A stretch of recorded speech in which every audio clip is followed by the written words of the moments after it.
Strength లేదు, మెత్తటి ఇసుక వాడేది.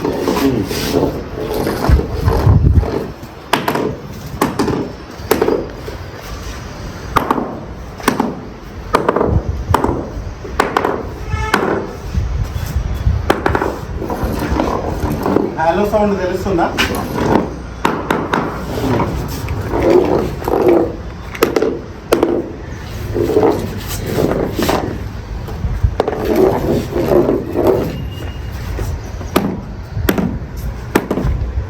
మెత్తగా ఉంది, ఇట్లా కొడితే సుత్త లోపల పోతుంది. మెత్తగా ఏం పట్టలేదు. నువ్వు చూడు గట్టిగా దెబ్బేసి చూడు. మనం పచ్చి ముద్దు మీద కొడితే ఎట్లా ముద్దు అట్లా ముద్దు. మొన్న ఆయన ఏదో అప్పుడు కొద్దిగా ప్రైమరీ వదిలేసి సో ఫంగస్ అంతా కూడా మనకు వస్తుంది. ఇది కాకుండా పెయింట్ వేసుకోవాలి. కారణాలు కూడా వెళ్తలేదు, ఇదైతే మనం కన్నకంట కలిపి ఒకటే లేయర్ వేయాలి, గట్టిగా ఉంటుంది. ఇప్పుడు ఇది చూడు రింగు, ఈ రింగ్ ఎంతలా ఉంది, ఎంతమంది ఉంటుంది. ఇప్పుడు రింగ్ ఉంది కదా, దీంట్లో ఏంది తేడా? ఇసుక సిమెంట్ ఇందులో ఉంది, ఇందులో కూడా. అయితే ఇప్పుడు ఇవి బబుల్స్ వచ్చినాయని ఎప్పుడు నోటీస్ చేసిరా మీరు? ఫ్లోరింగ్ మేస్త్రి చేయగానే మేము మరుసటి రోజు ఆర్డర్ పెట్టినాము. పెట్టగానే ఒక 2-3 వెళ్ళాము. మళ్ళీ మేస్త్రిని అప్పుడు ఇల్లు కంప్లీట్ కాకముందుకే అడిగితే కొద్దిగా సిమెంట్ ఇసుక పెట్టి మళ్ళీ రాసి. అంటే మరి దాన్ని మీరు కొంచెం పగలగొట్టి తీసి ప్యాచ్ చేసిరా? కొద్దిగా పగలగొట్టి తీసిరు కదా. సో మామూలుగా సిమెంట్ ఎప్పుడైనా కూడా ఒక చిన్న బబుల్ వచ్చింది, ప్యాచ్ వచ్చిందని ఈ విధంగా చేస్తారు కదా.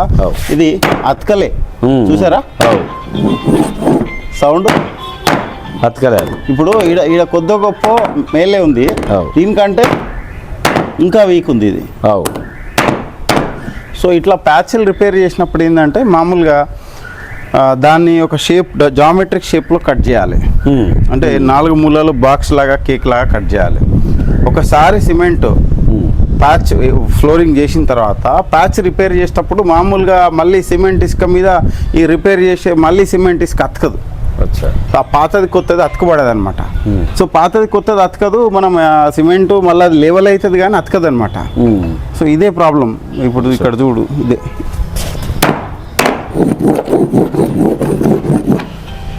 సో మనకు లెవెల్గా కనపడుతుంది కానీ అతకదు అనమాట.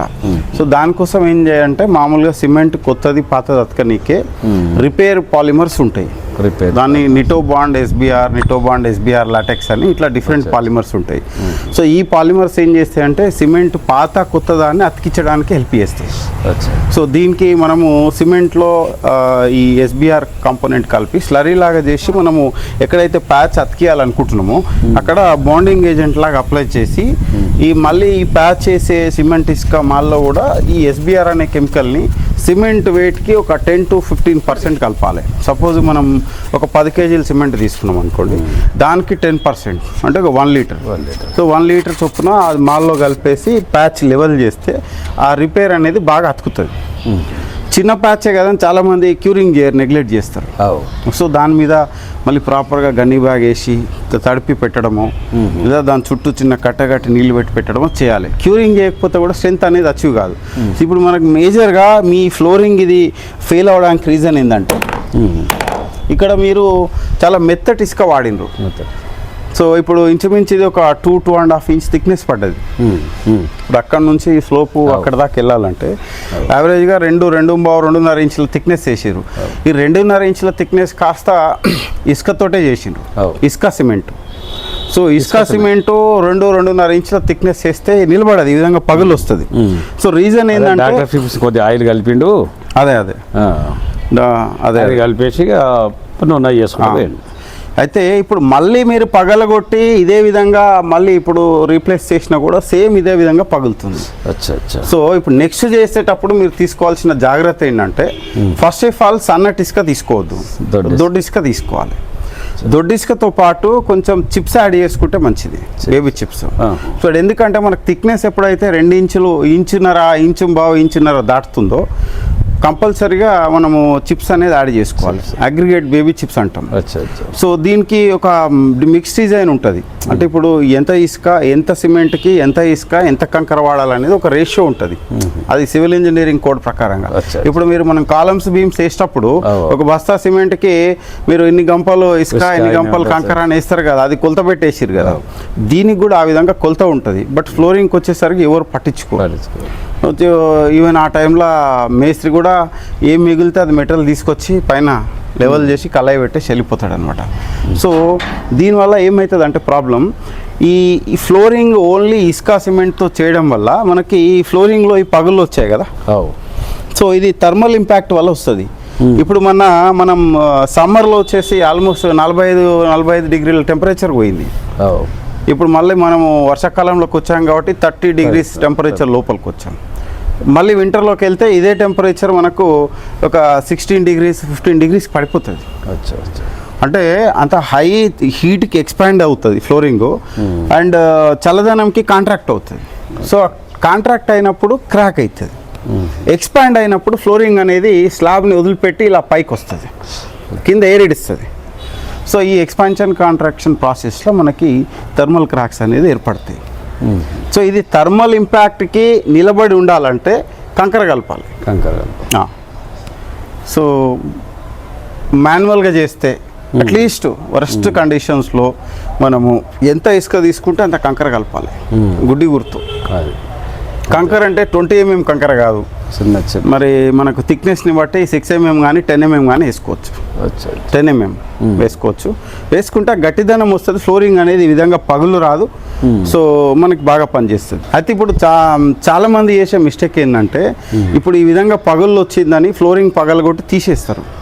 పగలగొట్టి తీసేసినప్పుడు మనకి న్యాచురల్గా మళ్ళీ ఈ సిమెంట్ ఆ సిమెంట్ అతకదు. సో దానికోసం మనం స్పెషల్గా బాండింగ్ పాలిమర్స్ని మనం చూస్ చేసుకోవాలి. రిపేర్ కోసం రిపేర్ బైండర్ పాలిమర్స్ అంటాం. ఇప్పుడు మనము ఒక సైకిల్ ఏదైనా ఒకటి బైక్ది ట్యూబ్ పంక్చర్ చేయాలంటే కూడా రబ్ చేసి దానికి ఒక సొల్యూషన్ పెడితేనే స్టిక్కర్ అతికిస్తుంది. సో బాండింగ్ ఏజెంట్ అనేది ఇట్ ఈస్ లైక్ ఒక సొల్యూషన్ లాగా పనిచేస్తుంది. సో ఈ సిమెంట్ ఆ సిమెంట్ని అతికిస్తుంది. సో లేకపోతే అది నీకు ఇప్పటికంటే ఎక్కువ వదిలేస్తుంది. అండ్ దాంతోపాటు మనము చిప్స్ యాడ్ చేసుకోవాలి. అండ్ దీంట్లో మనకి ఇప్పుడు ఫ్లోరింగ్లో పగుళ్ళు కొంచెం తగ్గించుకోవడానికి ఫైబర్స్ వచ్చినాయి. ఇప్పుడు దాన్ని మైక్రో ఫైబర్స్ అంటాం. ఆ మైక్రో ఫైబర్స్ ఒక బస్తా సిమెంట్కి ఒక ప్యాకెట్ 125 గ్రామ్ ప్యాకెట్ ఉంటుంది. అది చల్లుకోవాలి.